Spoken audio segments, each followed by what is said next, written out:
انا الدكتور عبد الرحمن سعيد، والنهارده هنا معاكم كسي او اوف ذا نيوتري فيتنس كلينيك. عايز اتكلم النهارده عن حاجه مهمه جدا جدا بالنسبه لنا، وهي فكره السبونسرنج او السبونسرشيب او رعايه الابطال.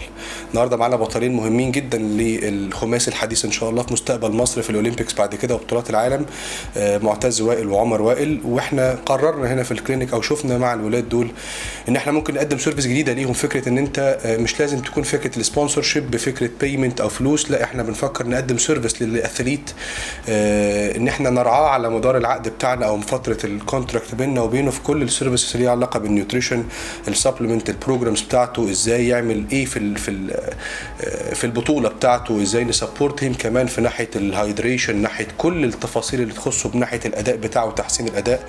يمكن الولاد بادئين معانا من فترات طويله وكان نتائجهم الحمد لله متطوره جدا على مدار بطوله العالم اللي فاتت اللي لعبوها الاثنين، وكان هدفنا ان شاء الله على مدار التراك الجاي وصلنا للاولمبياد ان شاء الله في باريس 24 ان نسمع اخبار جميله تفيدنا كلنا او تبسطنا كلنا احنا كشعب مصري وكبطلين كبار جدا مهمين ان شاء الله لمستقبل مصر، عمر ومعتز وائل.